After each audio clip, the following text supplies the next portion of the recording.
ಎಲ್ಲರಿಗೂ ನಮಸ್ಕಾರ. ರಸಸ್ವಾದ ಚಾನಲ್ಗೆ ಸ್ವಾಗತ. ಇವತ್ತು ಬೆಲ್ದನ್ನ ಮಾಡೋದು ಹೇಗೆ ಅಂತ ತೋರಿಸ್ತಾ ಇದ್ದೀನಿ.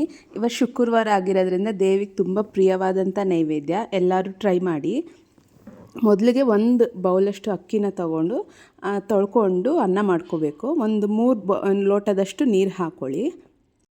ಅನ್ನ ರೆಡಿ ಆದಮೇಲೆ ಬರೀ 2 ನಿಮಿಷ ಸಾಕು ಇದು ನೈವೇದ್ಯ ಮಾಡ್ಕೊಳ್ಳೋಕ್ಕೆ. ನಾನಿಲ್ಲಿ 2 ಬೌಲಷ್ಟು ಬೆಲ್ಲನ ಹಾಕೋತಾ ಇದ್ದೀನಿ. ಇದು ಆರ್ಗ್ಯಾನಿಕ್ ಬೆಲ್ಲ, ಹಾಗಾಗಿ ನಾನೇನು ಸೋಸ್ತಾ ಇಲ್ಲ. ನೀವು ಬೇಕಾದರೆ ಒಂಚೂರು 1 ಲೋಟದಷ್ಟು ನೀರು ಹಾಕ್ಕೊಂಡು ಕರಗಿಸ್ಕೊಂಡು ಸೋಸ್ಕೊಂಡು ಹಾಕ್ಕೊಳ್ಳಿ. ಇದಕ್ಕೆ ಒಂದು ತುಂಬ ಇಂಪಾರ್ಟೆಂಟ್ ಇಂಗ್ರೀಡಿಯೆಂಟ್ ಏನಪ್ಪ ಅಂದರೆ ಕೊಬ್ಬರಿ.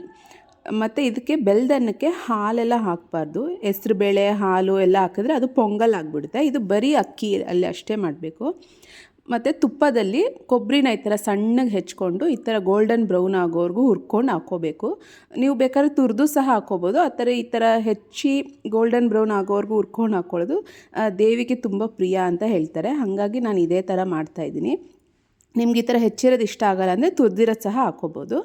ಆಮೇಲೆ ಸ್ವಲ್ಪ ದ್ರಾಕ್ಷಿ ಮತ್ತು ಏಲಕ್ಕಿ ಪುಡಿನ ಹಾಕ್ಕೋತಾ ಇದ್ದೀನಿ.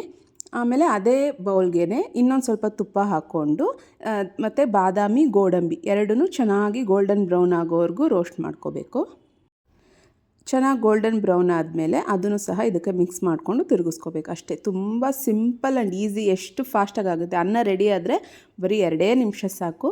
ಇನ್ನೇನು ಎಂಥ ಇಂಗ್ರೀಡಿಯೆಂಟ್ಸು ಹೆವಿ ಇಲ್ಲ. ಬರೀ ಬೆಲ್ಲ ಹಾಕ್ಕೊಂಡು ಕರಗಿಸ್ಕೊಂಡ್ರೆ ಡ್ರೈ ಫ್ರೂಟ್ಸ್ ಒಗ್ಗರಣೆ ಹಾಕೋದಷ್ಟೇ.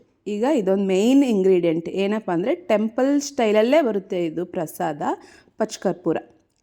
ಚೂರೇ ಚೂರು, ನಾನು 1 ಗ್ಲಾಸ್ ಅಕ್ಕಿಗೆ ಇಲ್ಲಿ ತೋರಿಸ್ತಾ ಇದ್ದೀನಲ್ಲ ಅಷ್ಟು ಪಚ್ಕರ್ಪೂರನ ಹಾಕ್ಕೊಂಡ್ರೆ ತುಂಬ ಟೇಸ್ಟಿಯಾಗಿ ಬರುತ್ತೆ.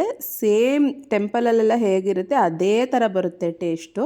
ಒಂದು ಸರಿ ಟ್ರೈ ಮಾಡಿ ನೋಡಿ.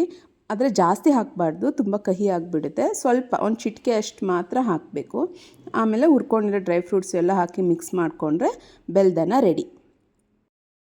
ತುಂಬ ಈಸಿ, ತುಂಬ ಕ್ವಿಕ್ಕಾಗಿ ಮಾಡ್ಕೋಬೋದು. ಅಷ್ಟೇ ಟೇಸ್ಟಿಯಾಗಿ ಸಹ ಬರುತ್ತೆ.